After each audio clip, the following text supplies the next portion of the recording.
The Matrix is one of the greatest metaphors ever. Machines invented to make human life easier end up enslaving humanity. This is the most common theme in dystopian science fiction. Why is this fear so universal, so compelling? Is it because we really believe that our toaster and our notebook will end up as our mechanical overlords? Of course not. This is not a future that we fear, but a past that we are already living. Supposedly, governments were invented to make human life easier and safer, but governments always end up enslaving humanity. That which we create to, quote, serve us, ends up ruling us. The U.S. government, by and for the people, now imprisons millions, takes half the national income by force, overregulates, punishes, tortures, slaughters foreigners, invades countries, overthrows governments, imposes 700 imperialistic bases overseas, inflates the currency, and crushes future generations with massive debts. That which we create to serve us ends up ruling us. The problem with the state as servant thesis is that it is historically completely false, both empirically and logically. The idea that states were voluntarily invented by citizens to enhance their own security is utterly untrue. Before governments in tribal times, human beings could only produce what they consumed. There was no excess production of food or other resources. Thus there was no point owning slaves, because the slave could not produce any excess that could be stolen by the master.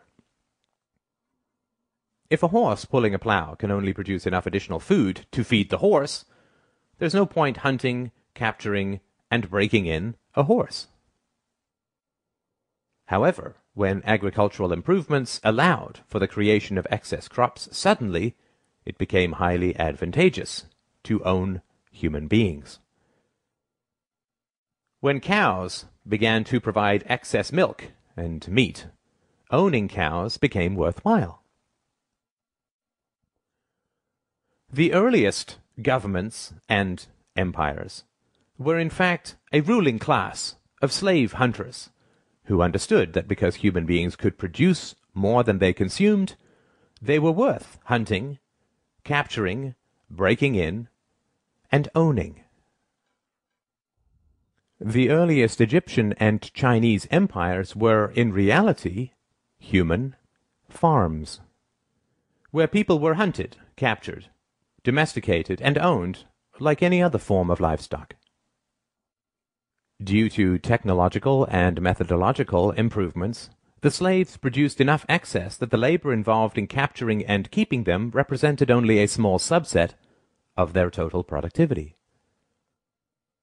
The ruling class, the farmers, kept a large portion of that excess while handing out gifts and payments to the brutalizing class, the police, slave hunters, and general sadists, and the propagandizing class, the priests, intellectuals, and artists.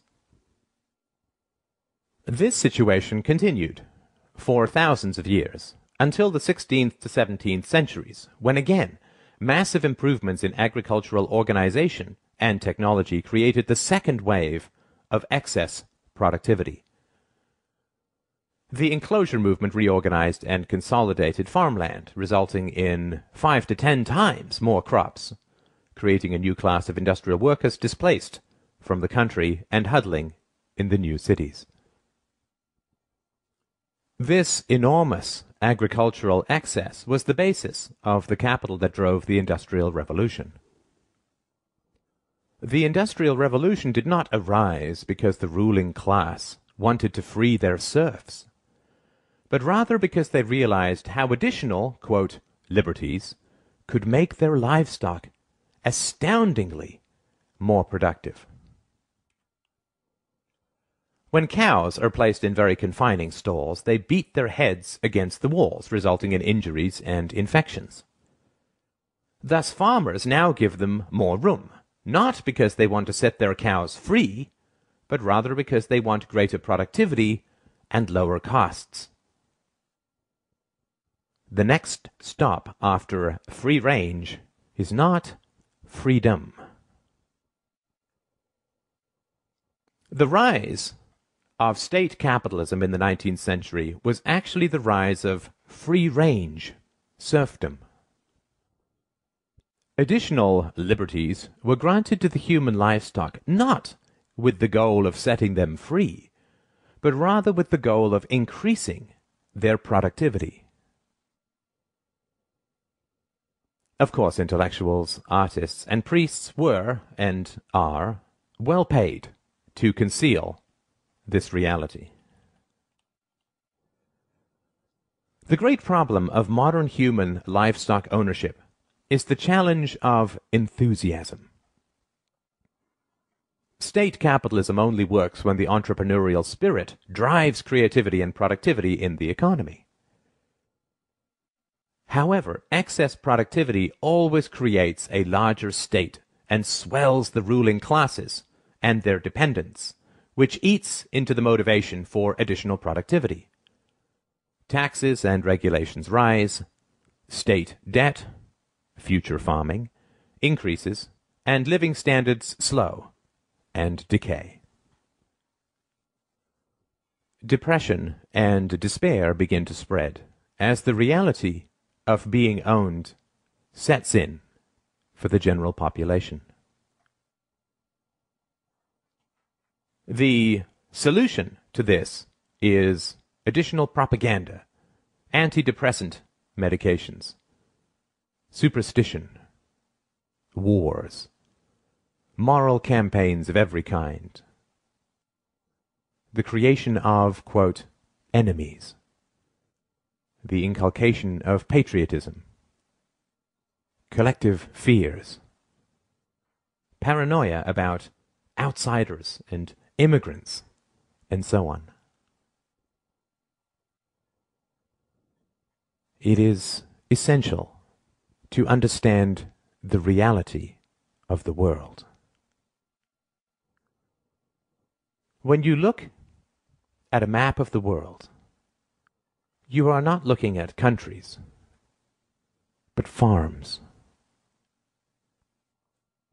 You are allowed certain liberties, limited property ownership, movement rights, freedom of association and occupation, not because your government approves of these rights in principle, since it constantly violates them, but rather because free-range livestock is so much cheaper to own and so much more productive. It is important to understand the reality of ideologies. State capitalism, socialism, communism, fascism, democracy. These are all livestock management approaches. Some work well for long periods, state capitalism, and some work very badly, communism. They all fail eventually because it is immoral and irrational to treat human beings as livestock. The recent growth of freedom in China, India, and Asia is occurring because the local state farmers have upgraded their livestock management practices. They have recognized that putting the cows in a larger stall provides the rulers more milk and meat. Rulers have also recognized that if they prevent you from fleeing the farm, you will become depressed, inert, and unproductive. A serf is the most productive when he imagines he is free. Thus your rulers must provide you the illusion of freedom in order to harvest you most effectively. Thus you are allowed to leave, but never to real freedom, only to another farm, because the whole world is a farm.